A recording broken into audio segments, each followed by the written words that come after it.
quanto ao vosso corpo, pelo que haveis de vestir, não é a vida mais do que o mantimento, e o corpo mais do que a vestimenta?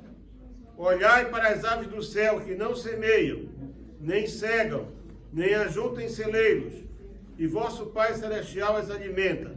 Não tendes vós muito mais valor do que elas? Podemos tomar assento. Meus queridos irmãos, os de perto e os de longe, graças a Deus, cada domingo temos tido testemunho de pessoas de muito longe que estão participando do nosso culto. Hoje eu quero, em rápidas palavras, falar sobre ansiedade. Ansiedade, ela pode ser um sentimento e pode ser também um transtorno. Já é tratada hoje como se fosse uma enfermidade de origem psicossomática, ou seja, psicológica, uma enfermidade na cabeça, na mente. Cada vez mais os consultórios médicos estão cheios de pessoas com crises de ansiedade. E a crise de ansiedade, ela é uma coisa terrível. Tem pessoas que perdem até a capacidade de respirar. Umas ficam estáticas, não conseguem se mexer. É algo realmente que tem preocupado muito a psicologia e a psiquiatria moderna, porque talvez devido à velocidade em que a vida anda, pessoas estão adquirindo esse transtorno. Isso é um transtorno que está ficando cada vez mais frequente. Mas também a ansiedade, na sua fase inicial, há vários tipos de ansiedade. E a ansiedade que ela é motivada por necessidades humanas. Então você precisa entender o seguinte: basicamente, o tipo de ansiedade que o Senhor Jesus falou aqui dizia respeito a necessidades humanas. O que é que o Senhor diz? Ele fala assim: não andeis cuidadosos. Em algumas versões fala ansiosos, preocupados quanto à vossa vida. O tempo que nós vivemos agora, esse tempo desta pandemia fabricada, e eu vou dizer isso sempre para vocês, eu não acredito nessa pandemia que a Organização Mundial da Saúde decretou, e graças a Deus que já há alguns milhares de médicos no mundo inteiro que são dessa mesma opinião. Houve uma grande conferência na Espanha, há cerca de uma semana e pouco atrás, em que mais de 400 médicos, eles criticaram de maneira estrondosa essa pandemia, dizendo que não há, quando fizeram a investigação acerca dela, investigaram 35 pessoas apenas. E em função disso, declararam pandemia. E naturalmente que essa pandemia falsa, alimentada por uma imprensa venal, vendida, ela aumentou em todo o mundo os problemas de ansiedade.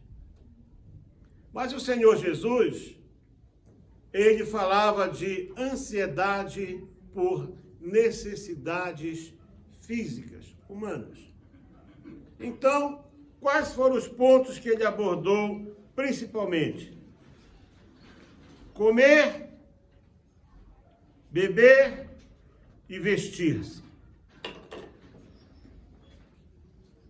Bom, quando fala comer e beber, talvez porque por ser judeu, o Senhor naturalmente falava acerca do vinho.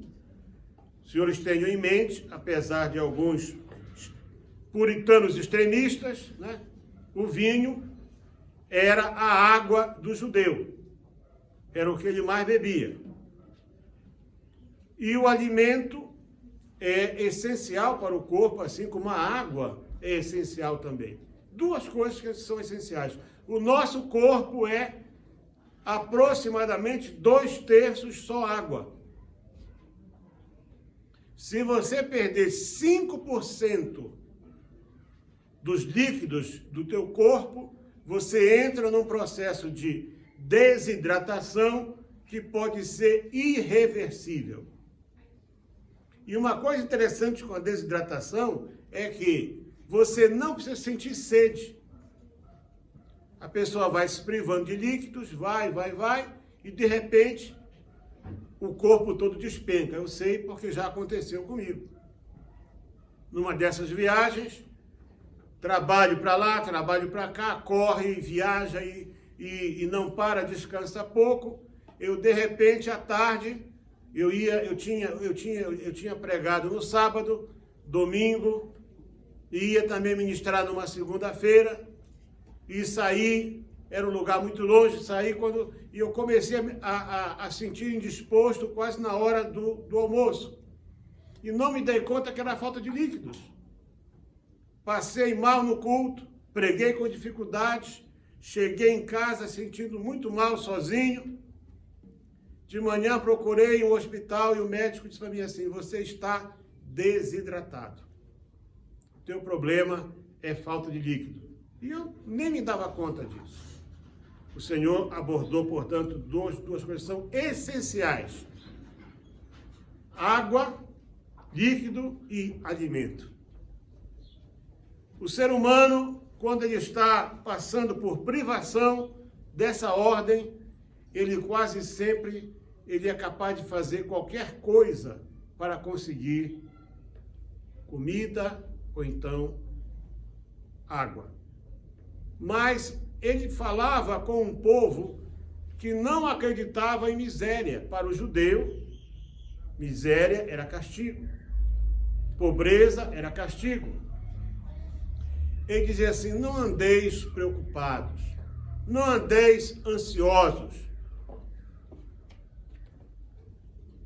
quanto à vossa vida, pelo que haver de comer ou pelo que haver de beber, nem quanto ao vosso corpo, pelo que haver de vestir. E abordou uma outra parte que também é essencial, né?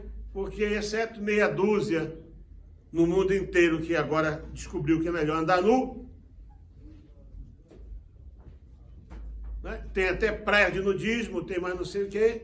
Um dia desse eu estava vendo, o sujeito chegou na Inglaterra, em pleno verão, num parque, ele tirou a roupa todinha, imagina um inglês magro, branco, que não pega uma pinga de sol na vida, largou a roupa e foi lá para a água tomar banho, tomou banho lá naquela água, depois vem do jeito que estava mesmo, veste a roupa e vai trabalhar.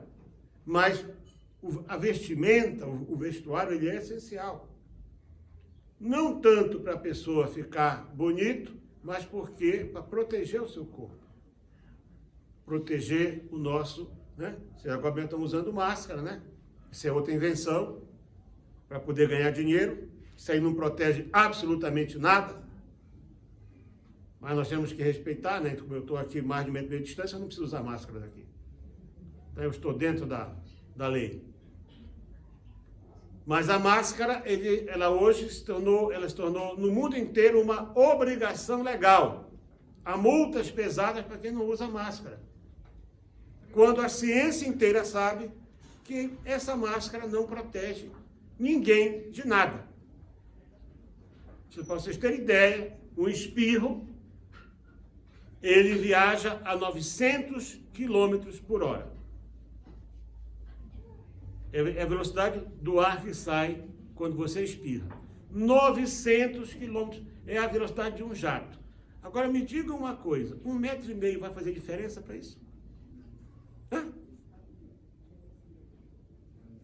Mas agora nos empurraram as máscaras e temos que andar mascarado feito Zorro aí, todo mundo. Não sei se vocês viram, né, esses dias agora, 2 cães bulldog, essa raça aqui é mais, que morde muito, um rindo, apontando para o outro assim, o que será que os humanos fizeram de tão errado que estão todos usando focinheira?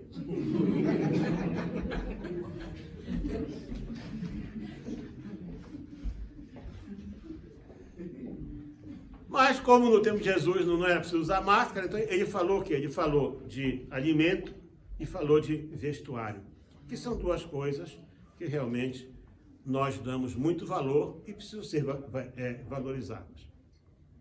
Ele não pegou outros detalhes. O Senhor não falou de meio de transporte. O Senhor não falou de educação. Ele falou de coisas que são essenciais. E quando ele fala de vestuário, aí ele vai buscar exemplo na Bíblia. E diz assim, não é a vida mais do que o mantimento? E o corpo mais do que a roupa? Olhai para as aves do céu. Você já percebeu, agora nesse tempo que está seco, né?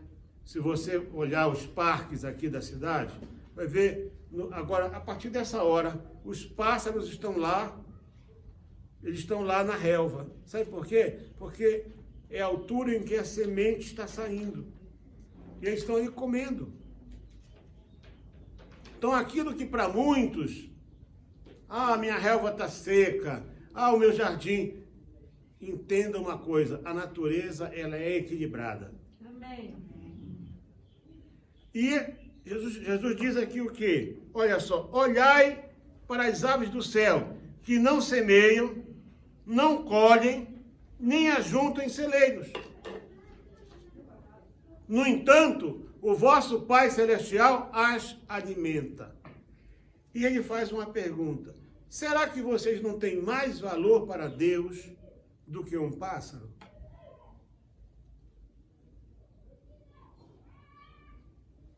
É claro que, se Jesus faz essa pergunta, ele está dizendo assim, vocês foram feitos à imagem e semelhança de Deus. Portanto, vocês que são a coroa da criação, vocês têm muito mais valor para o Pai do que uma ave, do que um pássaro. Onde nós queremos chegar com isso? A preocupação, a ansiedade por coisas materiais, ela é perfeitamente natural. Mas tem pessoas que elas ficam descontroladas completamente quando alguma coisa lhes falta. E aí elas começam, a primeira coisa, ela se volta contra Deus. E a pior coisa que pode acontecer é, em vez de você ir em busca de Deus, é você ficar contra Deus. Porque quem vai em busca de Deus, ele busca através da oração. E quem vai contra Deus, ele usa da murmuração. A oração, ela honra o trono da graça. A murmuração ofende o Espírito Santo. Então vejam que, quando nós temos necessidades, é uma oportunidade que Deus nos dá de nós lembrarmos que nós somos criatura e Ele é o Criador. Eu não tenho vergonha, eu já disse isso em todos os lugares que eu fui no mundo inteiro. Na América, no Canadá, na Argentina, em todos os países que Deus me permitiu ir, no Uruguai, aonde eu pude ministrar lá fora. Eu digo a mesma coisa, eu não tenho vergonha de dizer que no tempo da fome, e tem aqui alguém que testemunha disso, eu não tenho vergonha de dizer que eu fui alimentado pela pobreza dos moçambicanos. Porque no tempo da guerra, e o irmão Beto sabe disso, porque o pai dele ainda é comerciante, tinha aquele papelzinho, né, Beto? Em que era o cartão de racionamento. Cartão de racionamento. Não sei se lá em Angola teve isso. E nós não tínhamos direito, porque como estrangeiro, isso era só para quem era nacional. Era 1 quilo de farinha, era 1 quilo de açúcar, não sei o que e tal. Era só isso e pronto. E trate de viver com isso o mês todo. Não tínhamos. Você ia ao bazar, só tinha ervilha seca, aquele sal grosso cheio de terra e umas poucas galinhas com muitas varizes nas pernas. E tão secas que eram. E de repente entrava em casa, eu nunca esqueço do irmão Fone Tayang. Era José, né? José Fone Tayang, né? É. Uma vez ele chegou em casa com uma bolsa assim debaixo do braço. Ele era também assim, já descendente assim de chineses, né? Aí eu disse assim, o que é isso, irmão Fone? Ele disse, pastor, nem vou lhe dizer. Olha, foi uma bênção. Entrou tanto açúcar lá na minha casa esse mês, que eu estou trazendo aqui 10 quilos de açúcar para vocês.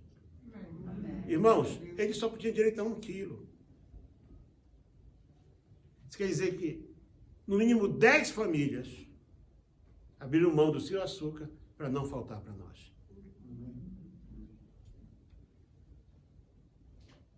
Sabe o que é isso? É esse Deus que está aqui, ó. Amém. Esse Deus que se preocupa com detalhes importantes na nossa vida. Não sei se o irmão Beto lembra aquele pastor que era lá do Lamego, aquele meio misto assim, que ele tinha igreja lá para o Lamego, eu não lembro o nome dele. Ele tinha barcos. E quase toda semana ele chegava em casa, porque ele não podia fazer isso, todo o pescado era muito controlado. Chegava em casa com uma pastazita lá escondido, trazia ali um pouco de camarão, trazia um pouco de peixe. O outro trazia feijão. Eu lembro que uma certa altura, nós tínhamos lá conosco uma missionária que precisava muito de leite fresco, coisa que não havia. O leite vinha do Zimbábue e era muito caro. E então, oramos naquela madrugada. Quando foi à tarde, aí pelas 4h30, 5 horas da tarde, chegou o missionário adventista. E tem gente que acha que Deus só fala com quem é assembleano, com quem fala língua estranha, com quem é pentecostal. Não, Deus fala com quem tem ouvido para ouvir. Amém. O que a Bíblia diz? Pentecostais não, né? Quem tem ouvido para ouvir, ouça o que o Espírito... Pois é. Aí chega o irmão, ele tinha um carro muito bom, uma Mitsubishi L200, chegou lá em casa e disse assim, pastor Eliel, aconteceu uma coisa estranha, as minhas vacas, eu sempre faço a ordenha de manhã, uma vez no dia, e hoje... À volta de 1 da tarde, elas estavam com as tetas cheias. E eu tive que fazer uma segunda ordenha. E eu estou ali ordenhando e perguntei assim, Deus, o que é que eu faço com isso? O adventista. Adventista não é crente. Quem é você para julgar o servo de Deus? Hã? Quem somos nós para julgar?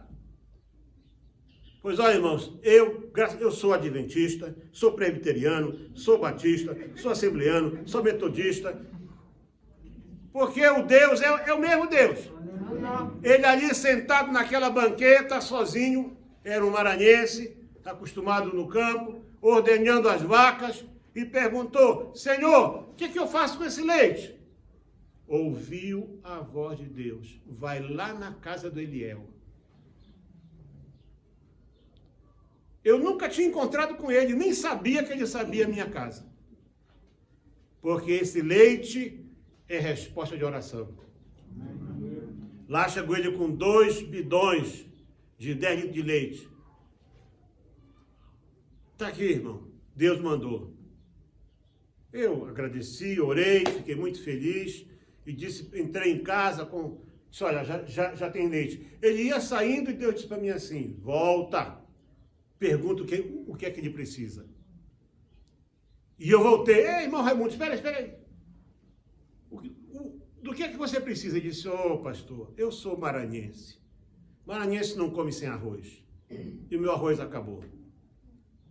E tinha recebido, lembra, Beto, aquele contentor, um container com quase 1 tonelada de arroz. Chamei o lá, disse aqui, irmão, tá aqui, ó, escolha aqui. Ele pegou 2 pacotes, aí, não sei se de 20 ou de 30 quilos, levou com ele. Ele foi feliz e abençoado, e nós abençoados ficamos. Sabe por quê? Aleluia. Não andeis ansiosos quanto à vossa vida. Amém. Irmão, eu não estou falando de um país onde tivesse leite. Não tinha leite. Você quer ouvir uma outra história interessante? Essa mesma irmã missionária, ela tinha um problema sério, ela tinha uma anemia muito grave, né? E ela precisava comer carne pelo menos 2 vezes por semana, carne vermelha. Sabe que lá não havia isso. Os bois todos fugiram, foram para o mato, era apanhado a tiro. E ela disse assim, pastor, eu sou muito mal. Eu preciso de carne vermelha e fígado. Eu disse, só se tu orar muito. Naquele dia oramos de novo. Quando foi aí pelas 4 da tarde, chegou lá um paquistanês, o meu dedo aqui é gordo. Magro, mas era muito magro. Seu padre, o senhor quer comprar meia vaca? Eu disse, olha, é meia vaca mesmo? É. Eu compro. Quanto é? Ele disse, olha, eu vou pensar. Eu disse, olha, cuidado, fala certo que eu sou padre, né? Eu vou orar. Se o teu peso não estiver certo, quem vai se dar mal é você. Ele trouxe a meia vaca. Acertamos o preço. É claro, esse boi apanhado no mato, né? Magrinho e tudo. Mas era uma meia vaca. Para quem não tinha um pedaço de carne, agora tinha meia vaca. Aí eu disse para ele assim, escuta, e a bacela? A bacela é aquilo, não sei como é que ela é em Angola. Como é que é em Angola também? É isso? Desquebra. Desquebra? É bom saber disso. Ele disse assim, seu padre, bacela é o fígado. Está aqui. E deu o fígado todinho. Agora diga uma coisa para mim. Deus é ou não é? É. Deus cuida ou não cuida? Cuida. E eu não estou falando de um país que tivesse grande produção de carne. Não tinha carne. O irmão Beto sabe disso. Não tinha carne. Mas Ele cuida de nós. Amém. Você está passando aperto, saiba de uma coisa. Quem falou isso foi o Emmanuel, o Deus conosco. Recado direto da boca do Pai. Você não tem que estar preocupado, nervoso. Ele vai prover. Amém. Ele vai prover.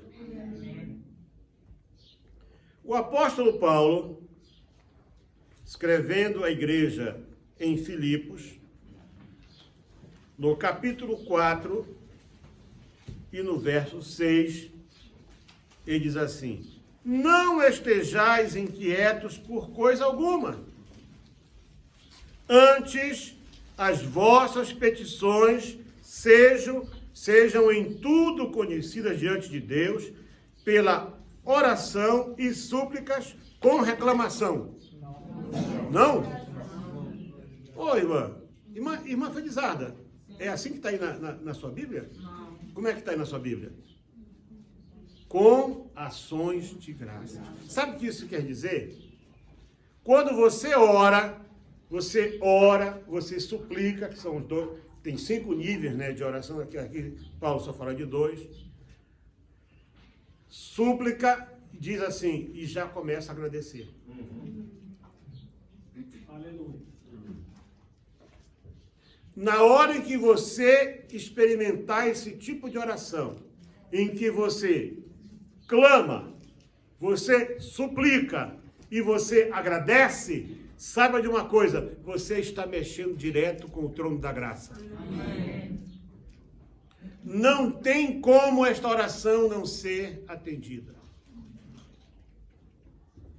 Estamos falando de necessidades básicas.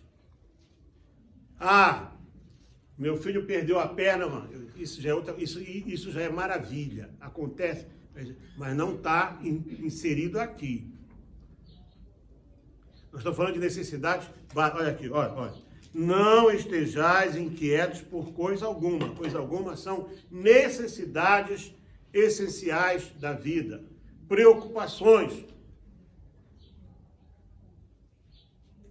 Eu já contei a vocês a segunda congregação que eu fui dirigente lá no Brasil. Curiosamente, ela estava erguida no lugar onde tinha sido a nossa casa, em muitos anos antes, que o meu pai cedera para a igreja, construir um belo templo, e ali estava eu agora como pastor daquela congregação.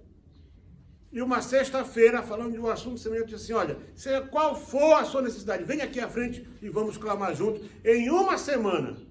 Aí é preciso realmente ser o espírito da profecia. Em uma semana Deus vai responder. Vieram vários irmãos. E veio entre eles uma irmã. Eu disse, na sexta-feira que vem, eu quero ouvir vocês darem testemunho. E aquela irmã pediu a palavra, disse assim, irmão dirigente. Ela disse, eu sou viúva, eu sou órfã de filhos vivos. Por quê, irmã? Porque meus filhos todos foram embora e eu fiquei sozinha. E eu não tenho casa. Eu estava pagando com dificuldade o aluguel de uma casa, não tinha mais dinheiro. E eu lembro do seguinte, que eu disse assim, olha, visualiza, se for casa, vê como é que você quer, até a cor. Ela disse assim, quando foi na sexta-feira, quando foi no sábado, chegaram os 4 filhos dela, todos moravam distantes, em outros estados, chegaram de repente em casa, os 4. De uma vez. Mamã, o que é que mamãe precisa? Ela disse, eu preciso de uma casa. Vamos procurar casa agora mesmo. Ela disse que quando ela saiu, ela lembrou da oração do dia anterior. Ela disse assim, pai, eu quero uma casa de alvenaria, com pelo menos com 2 quartos, um terreno bom e que seja azul. Andaram, de repente ela viu a casa. É essa casa aqui. Glória a Deus. Estava à venda. Compraram a casa. Não foi daí uma semana. No domingo, ela veio testemunhar e veio dizer, eu já tenho casa. Para ela, que não tinha para onde ir, era uma necessidade essencial. Deus conhece as nossas necessidades. O apóstolo Paulo, que ele fabricava tendas para sobreviver, portanto, ele não era desses pregadores agora pós-modernistas, né, que querem tudo de graça. Ele dizia assim, não, olha, começa com o verso 4. Regozijai-vos sempre no Senhor. Sempre quer dizer, em todo tempo. Seja a vossa equidade. O que é equidade? Equilíbrio. Seja o vosso equilíbrio notório, conhecido. Quer dizer, nós não temos que ser pessoas desequilibradas, mas sim equilibradas. Aí diz assim, não estejais inquietos por coisa alguma, antes as vossas petições sejam em tudo conhecidas diante de, pela oração e súplicas com ações de graças. Então, meus amados irmãos, quando nós pusermos em prática esse tipo de oração, que ele, no final, você já agradece. Pai, eu te agradeço. Como é que Jesus orava? Quando ele foi partir o pão, ele disse o quê? Pai, eu te agradeço, porque sei que tu já ouviste. E o terceiro personagem, por acaso, era um personagem que podiam até chamar de ansioso, porque ele era assim um pouco explosivo, né? Ele era um bocado assim agitado. 1 de Pedro, capítulo 5, verso 7, diz assim: lançando sobre ele toda a vossa ansiedade, porque ele tem cuidado de vós. Então, o apóstolo Pedro, depois de ele ter passado por várias situações em que ele viu a mão de Deus na vida dele, ele podia escrever agora essa carta, que é uma carta pastoral, mas geral. Ela não foi dirigida a uma pessoa especificamente, ou a uma igreja, portanto ela é de caráter amplo. Ele diz aqui: lançando sobre ele toda a vossa ansiedade. Porém, antes está o segredo. Esse versículo não está solto. Diz assim: humilhai-vos, pois, debaixo da potente mão de Deus, para que a seu tempo vos exalte, lançando sobre ele toda a vossa ansiedade, porque ele tem cuidado de vós. Meus amados irmãos, nós estamos vivendo um tempo em que empresas estão fechando no mundo inteiro. Da hoje saiu a notícia, ontem aliás, a Latam, que é a maior empresa aérea do Brasil, vai demitir só no Brasil 2.700 aeronautas, quer dizer, não é pessoal de escritório, é o pessoal de bordo. Isso fala de hospedeiras, né, que são as aeromoças,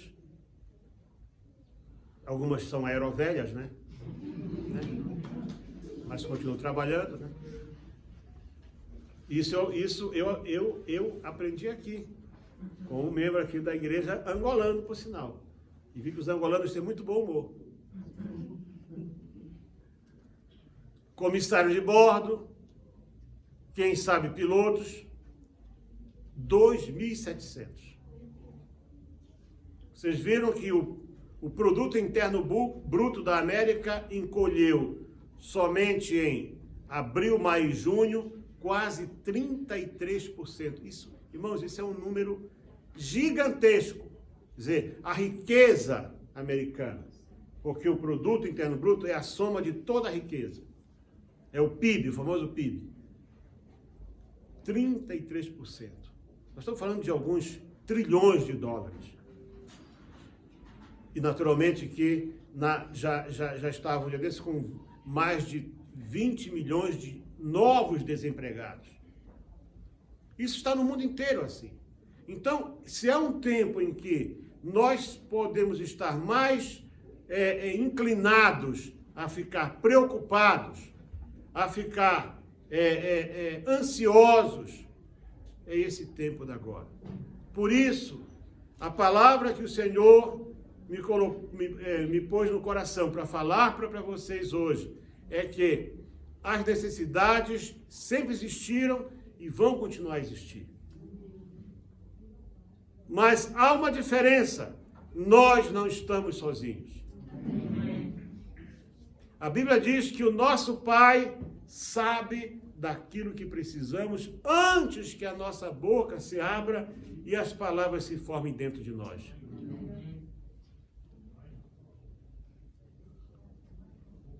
Eu podia contar o testemunho de algo que aconteceu ontem, mas a coisa é muito recente. Eu vou esperar que a pessoa mesmo que passou pelo testemunho, você vê como Deus mexe com as coisas.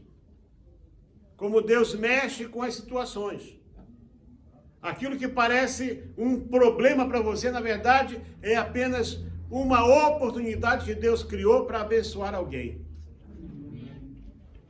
Aprenda a adorar a Deus quando você não entende.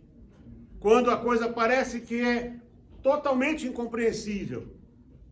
Porque Ele é Rei, Ele é Senhor, Ele é Deus, Ele é Todo-Poderoso, Ele é Criador, Ele sabe o que faz.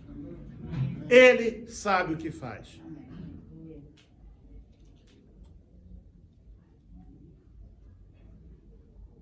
Todos vocês lembram, o irmão Serrão sabe disso, aí no office da pastora tem uma marca de fumo no teto, que ali é proibido pintar aquilo ali.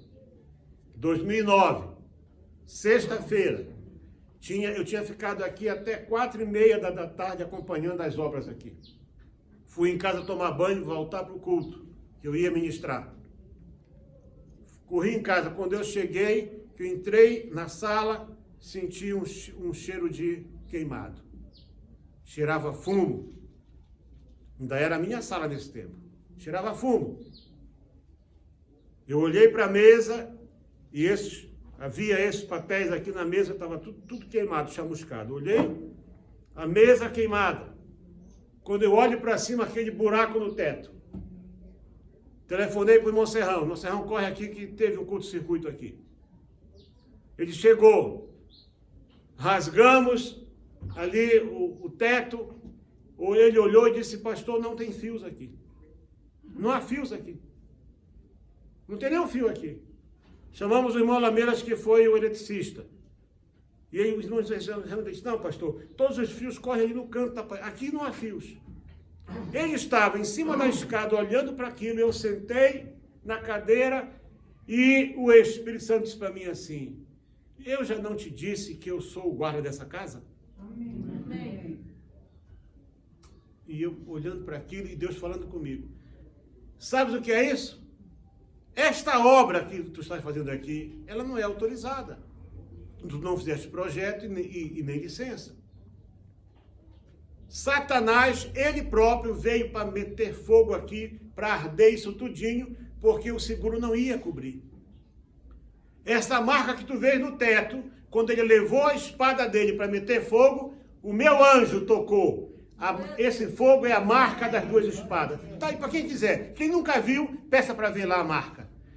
Até aquele reio, aquele trilho onde o gesso encaixa, está queimado.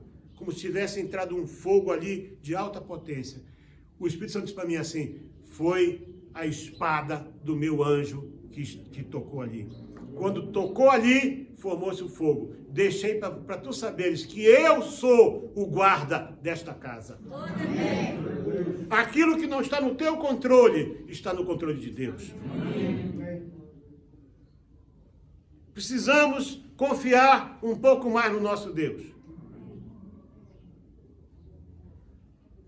E entender que Ele é um Deus vivo. É um Deus presente. Ele é um Deus presente, irmãos. Aleluia. Ele é um Deus presente. Vejam que o apóstolo Paulo teve o cuidado de escrever, perto está o Senhor. O Senhor está perto, irmãos. Ele não está longe. A tua empresa te mandou embora? Clama, suplica, agradece e manda currículo para outra. Esse é um tempo de milagres. Esse é um tempo de experimentar a grandiosidade do Deus que nós servimos. Esse é um tempo em que Ele vai mostrar a diferença entre o justo e o ímpio. Entre aquele que teme e aquele que não teme. Porque por isso é que Ele é Deus. Ansiedade, preocupação são coisas naturais. Todos nós temos. Todos nós temos. Mas não deixe que isso roube a tua fé. Não deixe que isso roube a tua confiança em Deus. Aprenda uma coisa que eu digo sempre para você aqui. A vida com Deus tem uma coisa interessantíssima. Um dia vai ser sempre melhor que o outro. Não é diferente, melhor. No mínimo por quê? Sabe por quê? Nós estamos mais próximos de ir para o céu. Hoje, mais próximo do que ontem, amanhã, mais perto do que hoje. Um dia com Deus nunca vai ser igual, vai ser sempre melhor, sempre melhor, sempre melhor. Aprenda a confiar nele. Eu já disse, irmãos, na hora da minha maior angústia, quando eu pensei que a minha esposa já estava indo embora, eu já não conseguia mais nem orar. É nessa hora, então, que entra o Espírito Santo e ora por nós. E o versículo saltou na minha frente. Perto está o Senhor daqueles que o temem. Ouve a sua oração e os livra. Glória a Deus. Então, ele é Deus que está perto. Ele não vai estar, ele está perto. Sabe por quê? Os seus anjos são extensão dele. O que é que ele diz? O anjo do Senhor acampa-se. Sabe o que está acampado? Ele está ali. Você não vê, mas ele está ali. Acampa-se ao redor do que os teme e os livra. Glória a Deus. Vamos ficar de pé, meus amados irmãos.